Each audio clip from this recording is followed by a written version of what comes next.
Studio में हवा भारी थी। हर तरफ एक अजीब सी खामोशी थी जो सिर्फ हाई टेक इक्विपमेंट की हमिंग से टूट रही थी। माया ने अपना हेडफोन्स एडजस्ट किया। कंप्यूटर स्क्रीन की रोशनी उसकी आंखों में चमका रही थी। उसके चेहरे पे एक फोकस्ड एक्सप्रेशन था, जैसे वो किसी मिशन पे हो। बाहर शहर जिंदगी से भरा हुआ था। नियॉन लाइट्स जगमगाते हुए लोग अपनी अपनी जिंदगी में मसरूफ थे। शहर की रौनक और शोर स्टूडियो के अंदर की खामोशी से बिल्कुल अलग थी, लेकिन अंदर सिर्फ माया थी और खामोशी की आवाज। उसके लिए ये स्टूडियो एक दूसरी दुनिया थी, जहां सिर्फ वो और उसका काम था। वो एक साउंड इंजीनियर थी, ऑडियो की उस्ताद, किसी भी रिकॉर्डिंग में से छोटी डिटेल निकाल सकती थी। उसके हाथ में जैसे जादू था, जो भी साउंड उसके हाथ से गुजारता वो एक मास्टरपीस बन जाता। आज रात वो लेटे काम कर रही थी, कॉर्पोरेट प्रेजेंटेशंस एडिट कर रही थी। ये काम उसके लिए रूटीन बन गया था, लेकिन हर फाइल में कुछ नया ढूंढने की कोशिश करती थी। ये बोरिंग काम था, लेकिन करना तो किसी ना किसी को था। हर प्रेजेंटेशन में वो एक मोनोटोनस पैटर्न ढूंढ लेती थी, जो उसके लिए एक चैलेंज बन जाता। माया ने झंझाई ली। उसकी आंखें भारी हो रही थी। उसकी थकान उसके चेहरे पे साफ नजर आ रही थी, लेकिन उसके अंदर का जुनून अभी भी जिंदा था। उसने अपनी कॉफी के लिए हाथ बढ़ाया। गरम लिक्विड उसकी थकान को दूर करने के लिए काफी नहीं था। कॉफी का एक सिप लेते ही उसने महसूस किया कि उसके अंदर की एनर्जी वापस आ रही है। उसने वॉल पे लगी घड़ी पे नजर डाली। 2 बजे रात का समय था, लेकिन उसके लिए ये वक्त काम करने का था जब दुनिया सो रही थी। बस कुछ मिनट और, उसने खुद से कहा। फिर वो घर जा सकती है और बिस्तर पे जाके गिर सकती है। उसके लिए ये कुछ मिनट एक इटर्निटी जैसे लग रहे थे। उसने नेक्स्ट ऑडियो फाइल पे क्लिक किया। एक सीईओ की स्मूथ वॉइस उसके हेडफोन्स में गूंजू थी। उसकी आवाज में एक अथॉरिटी थी जो माया को इंस्टेंटली बोर कर गई। वो प्रॉफिट्स और प्रोजेक्शंस के बारे में बक रहा था। उसकी आवाज उतनी ही एक्साइटिंग थी जितना दीवार पे पेंट को सूखते देखना। माया को ये सब सुनते सुनते नींद आने लगी थी। माया ने सिख किया। उसकी उंगली स्पेस बार पे थी, मोनोटनी से आगे बढ़ाने के लिए तैयार। उसने सोचा, कब तक ये बोरिंग काम करना पड़ेगा। लेकिन फिर उसने अपने अंदर की आर्टिस्ट को याद किया, जो हर साउंड में एक कहानी ढूंढ लेता था। तभी उसने वो सुना, एक विस्पर, धीमा, ऑलमोस्ट अनहर्ड, सीईओ की पॉलिश्ड वॉइस के नीचे दबा हुआ। खाया था वो? माया ने रिकॉर्डिंग रोक दी, कुछ सेकंड्स पीछे करके। उसने फिर से सुना। उसकी आईब्राउज कंसंट्रेशन में सिकुड़ी हुई थी। वो फिर से था, एक विस्पर, बेयरली ऑडिबल लेकिन डेफिनेटली था। ऐसा लग रहा था जैसे कोई कह रहा हो, उसने मुझे धक्का दिया। उसने मुझे धक्का दिया? माया का दिल जोर से धड़कने लगा। ये कोई ऑर्डिनरी रिकॉर्डिंग नहीं थी। ऑडियो में कुछ छुपा हुआ था। सरफेस के नीचे कुछ सिनिस्टर लर्किंग कर रहा था। उसने ऑडियो को एनहांस किया, लो फ्रीक्वेंसीज को बूस्ट करके। विस्पर क्लियर हो गया, डिजिटल वॉइड में एक भूत जैसी एको। उसने मुझे धक्का दिया। आवाज खरकती हुई, फियर और अर्जेंसी से भरी हुई। वो कौन था और उसका क्या मतलब था? माया का माइंड रेस करने लगा। उसका पुल्स तेज हो गया।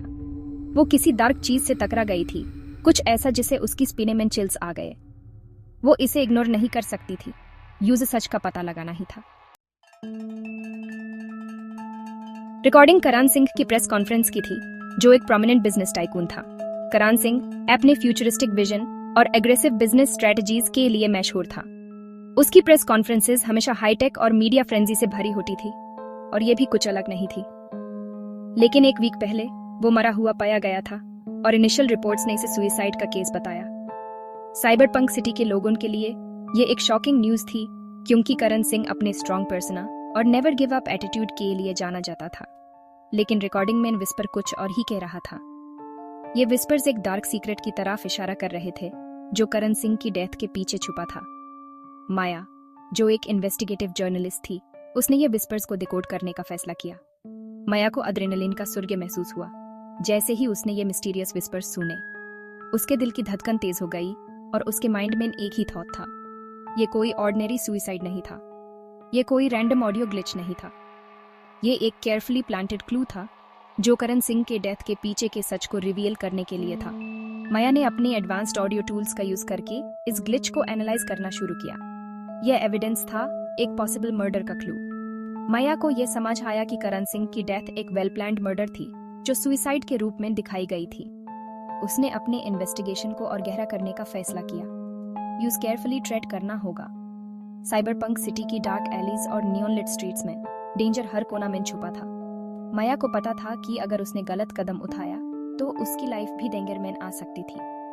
अगर कोई करण सिंह के मर्डर को कवर अप करने की कोशिश कर रहा था तो वो किसी को भी चुप करने से नहीं चुकेंगे जो ट्रूथ के करीब पहुंचेगा। माया को अपने हर कदम को सोच समझ कर उठाना था, क्योंकि एक छोटी सी गलती भी उसके लिए फताल हो सकती थी। मुझे करण सिंह के बारे में और पता लगाना होगा। माया ने अपने आप से ये प्रॉमिस किया कि वो इस केस को सोल्व करके ही रहेगी, चाहे उसके लिए कितनी भी मुश्किलें क्यों न आएं। माया ने next few hours Karan Singh और उसकी कंपनी के बारे में रिसर्च करने में बिताए। उसने अपने हाई टेक कंप्यूटर और फ्यूचरिस्टिक टूल्स का यूज करके हर पॉसिबल इंफॉर्मेशन को गैदर करना शुरू किया। उसने न्यूज आर्टिकल्स, ब्लॉग पोस्ट्स और सोशल मीडिया को जाना, पजल को सॉल्व करने की कोशिश की। हर एक पीस ऑफ इंफॉर्मेशन को केयरफुली एनालाइज किया और उसके बीच की कनेक्शंस को समझने की कोशिश की। करण सिंह एक सेल्फ मेड बिलियनियर था। अपने रूथलेस बिजनेस टैक्टिक्स और लैविश लाइफस्टाइल के लिए जाना जाता था। उसने अपनी कंपनी को जीरो से शुरू करके एक ग्लोबल एम्पायर बनाया था और इस प्रोसेस में कई दुश्मन भी बनाए थे, लेकिन इलीगल एक्टिविटीज, शेडी डील्स और पावरफुल एनिमीज के विस्पर्स भी थे।